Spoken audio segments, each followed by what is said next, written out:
I remember that night like it was yesterday. It was sometime in late November, maybe early December of 2018. I was working my usual Uber shift in downtown Detroit. Cold wind cutting through the air, city lights flickering off wet pavement, and that constant hum of cars mixed with distant sirens. Nights like that had a certain rhythm. Pick up, drop off, quick smile, 5 stars, move on. Simple, peaceful, even. But that night was different. I got a ping for a pickup.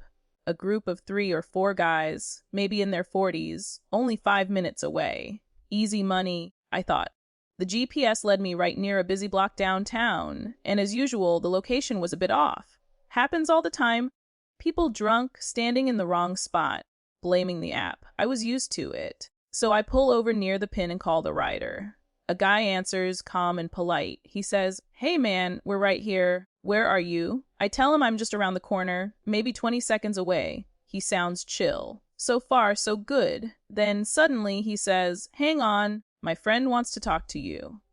And that's when the whole mood shifted.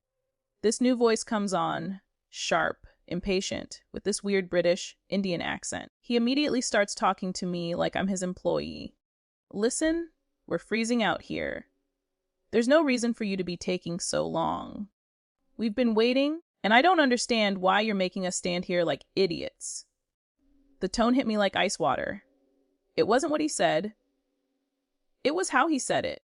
That fake calmness people use when they're trying to sound polite, but every word drips with entitlement. Like he thought I was beneath him. Like I was some kind of servant. I tried to explain, "Hey man, the app sometimes drops the pin a little off. I'm just around the corner. I'll be right there." But he cuts me off mid-sentence. No, that's not good enough. We've been waiting, it's cold. You're supposed to be professional. Why are you wasting our time? I could feel my chest tightening. My grip on the steering wheel got a little harder. My jaw clenched. I looked at the clock. They had been waiting maybe 3 minutes. 3. But this guy was acting like I'd stranded them in the Arctic for half an hour. I kept my voice level, even though my patience was thinning fast. "I'm literally less than a block away. I'll be there in under a minute." He scoffs. "Well, that's what you said before. Are you even sure where you're going?" And that's when something inside me snapped. It wasn't just about him. It was about every rude passenger who'd ever treated me like trash. Every entitled jerk who barked orders, every fake smile I'd forced to keep my rating up, every ounce of swallowed pride just to get through the night without conflict. This guy became the face of all of it. My blood was boiling, but I kept my tone calm. "You know what, man? Just hold tight." He says, "We've been holding tight. You're wasting our time." I looked out the windshield, the city lights blurring through the frost on my glass, and in that split second, I made my decision. I hung up, and then I canceled the ride. I didn't even hesitate.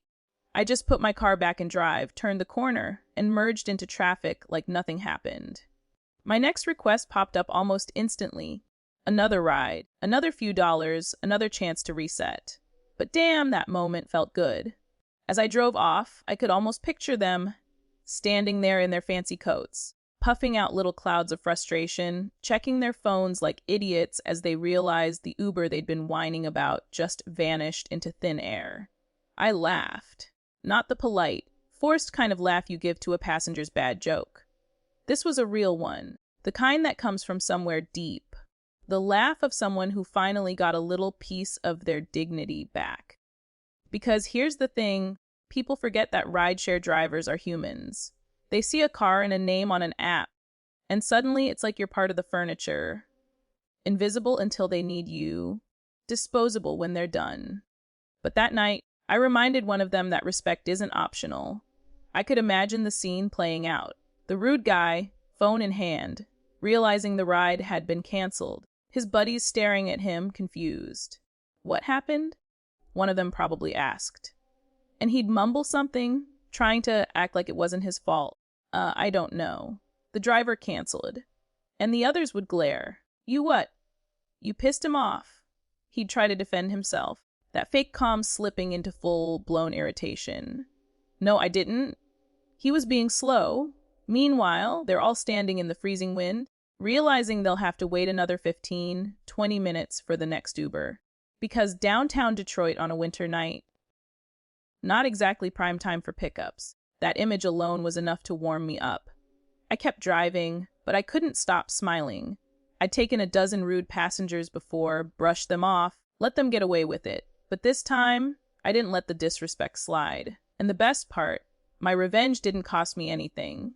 No argument, no yelling, no drama. Just silence and a canceled ride. A few hours later, as the night slowed down and I stopped for coffee, I thought back to that moment again. Why did it feel so satisfying? It wasn't about revenge in the petty sense. It was about standing up for myself. Quietly, decisively. That guy thought he could talk down to me, that he could use his fake politeness and passive-aggressive tone to control the situation. But sometimes, the best revenge isn't loud. It's not dramatic. It's simply walking away, letting karma do the rest. And make no mistake, karma hit hard that night. I can picture him scrolling through his phone, trying to order another ride, watching the surge prices climb, watching every car stay 15 minutes away. Maybe his battery was dying. Maybe his friends were annoyed. Maybe they started blaming him. And me, I was already halfway across town, picking up someone who actually said, "Thank you." Funny thing, after that night, I started setting boundaries. Before, I'd bend over backwards to keep riders happy. If they yelled, I'd apologize. If they were rude, I'd just smile. But now, I realized something important. I didn't need to tolerate disrespect for a 5-star rating. I could choose who got in my car and who didn't. That small act of rebellion, of quiet revenge, changed the way I drove after that. It made me calmer, more confident. I didn't feel like a servant anymore. I felt like a professional, someone with standards, someone who deserved basic respect. And honestly, every time I get a ping now, I remember that night. Whenever someone gets impatient on the phone or starts barking orders before I even arrive, I get that same small, secret smile. Because I know exactly what I can do. One button, one cancel, instant justice. So to that guy, wherever he is, the one who thought his fake politeness and snide tone would get him somewhere faster, I hope that night taught you something too. That maybe the next time you talk to someone who's just trying to do their job, you remember that they have the power to decide whether or not to show up. Because sometimes revenge isn't about making someone suffer. It's about reminding them that they don't get to treat people like they're less than human. And that respect, once lost, comes with a very cold price. And in your case, that price was a few extra minutes freezing your entitled ass off on a Detroit sidewalk. Totally worth it. If you've ever had that one moment, that sweet, quiet moment of standing up for yourself, you know exactly how it feels. That's the real win.